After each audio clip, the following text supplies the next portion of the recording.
Hello, ẹ̀yin èèyàn mi. Ẹ kú ìwòyí. Wọ́n ní òru àná ni, àbí lálẹ́ àná ni ìyá onífá.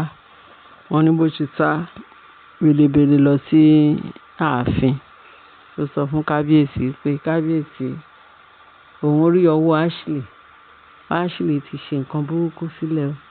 Pé Ashley ní, ó ní oògùn kan tí Ashley ṣe pé ó ṣe fún Tádéníkáwò pé wọ́n ní òru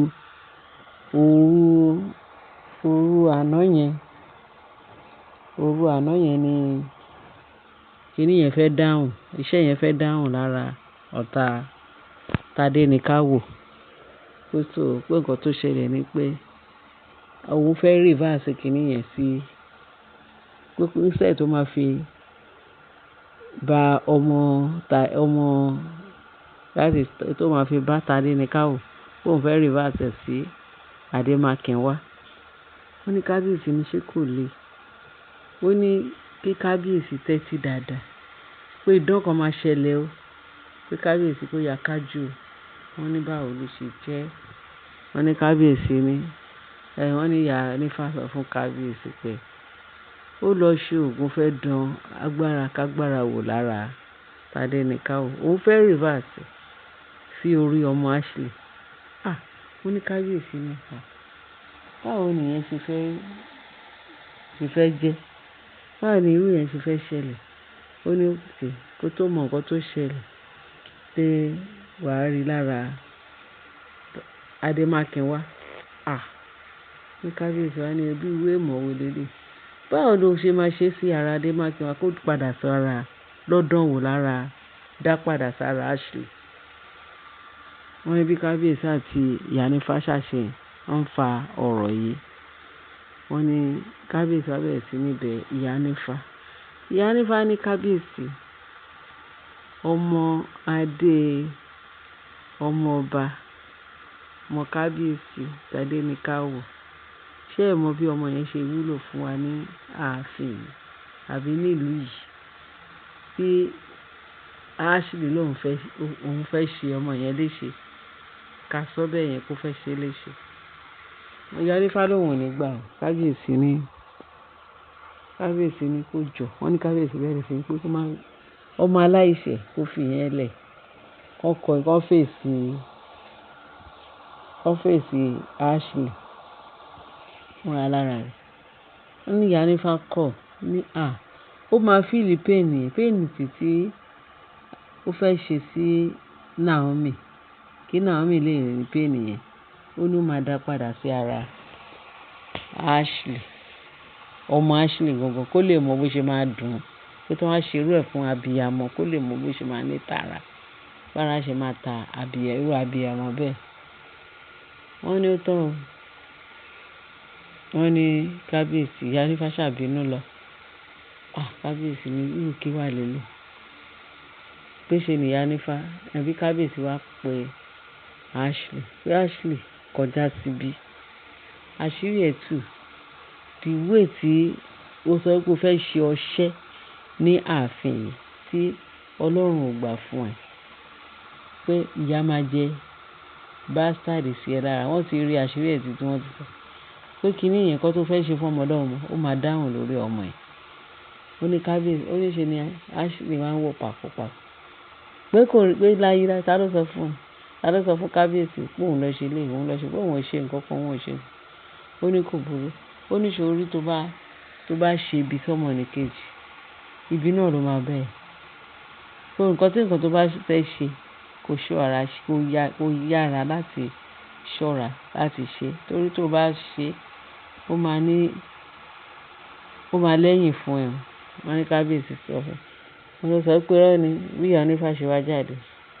Ìyá onífá lòun mo ti rí gbogbo ìrìnkèrindò lórí Tádéníkáwò pé ọmọ ẹ̀ ló dẹ̀ máa jìyà. Ó ní ìṣòro wá ní ìyá onífá.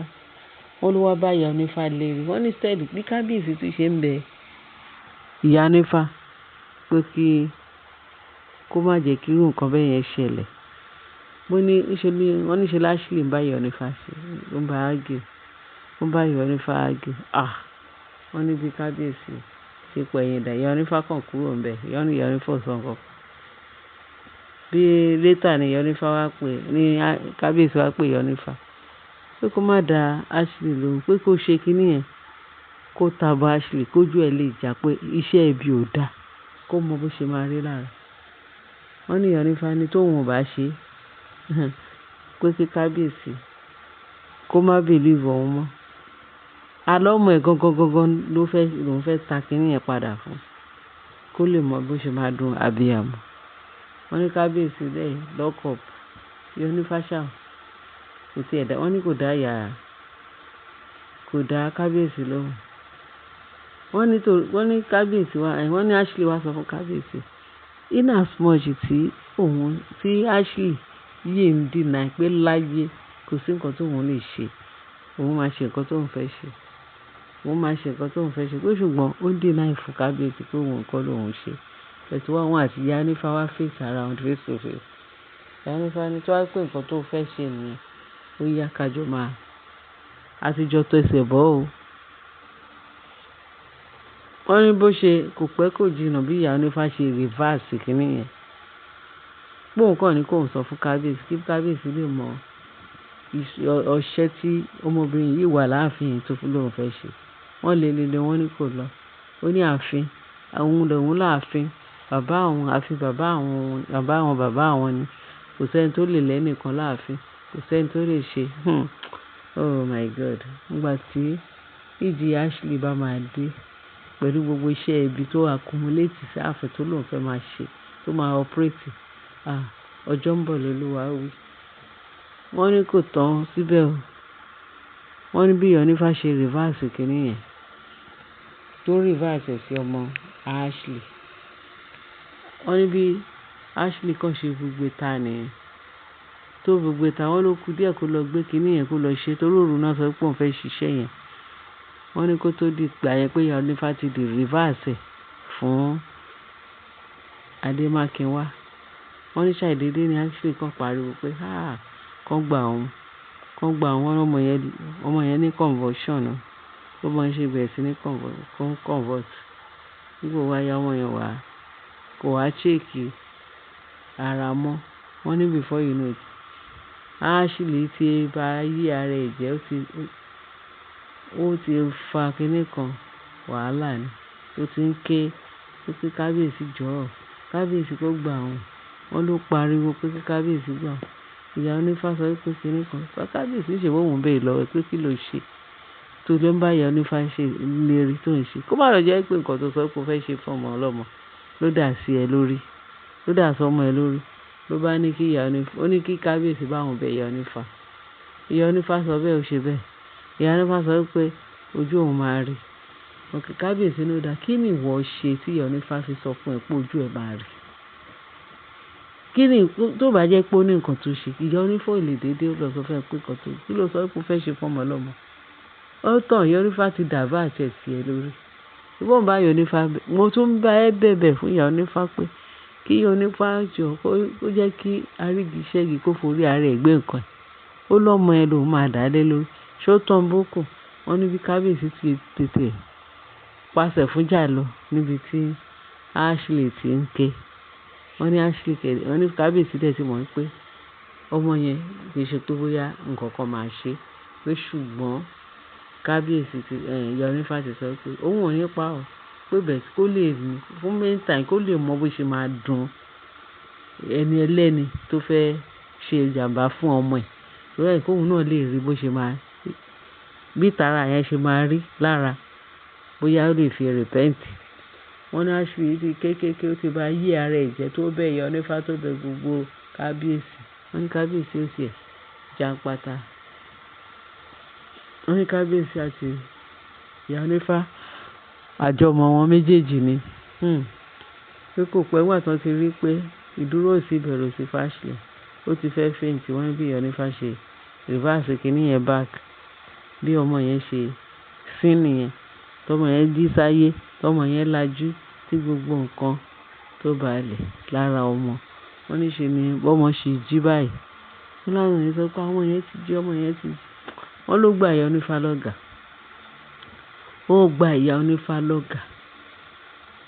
wọ́n ló gbà tó ki ọmọ ẹ̀ mọ́lẹ̀ báyìí tó pariwo tó ní Olúwa ṣe pé ìyá onífá ṣe, ìyá onífá ṣe, òun ò ní ṣe bẹ́ẹ̀ mọ́, òun ò ní ṣerú ẹ̀ mọ́.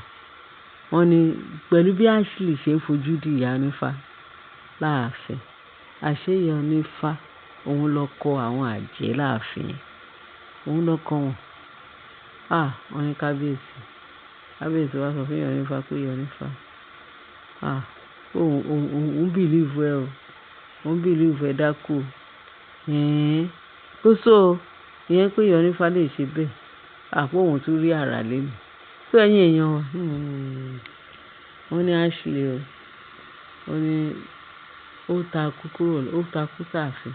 Pé ìyá onífá dẹ̀ ti lérí fún pé nǹkan tó gbé ẹ̀ bá máa rí láàfin ìwọ nìkan.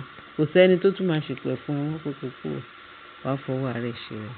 Ẹ̀yin èèyàn mi, ẹ bá mi share, ẹ bá mi like, ẹ bá mi fi ìtókù sí comment section, ẹ ṣé gan, ẹ bá mi subscribe. Àánú Ọlọ́run, àbọ̀ Ọlọ́run, oore ọ̀fẹ́ Ọlọ́run á wà pẹ̀lú wa o. Jésù Olúwa wa. Àmín. Ẹ bá mi share, ẹ bá mi like. Jésù Olúwa wa. Amen.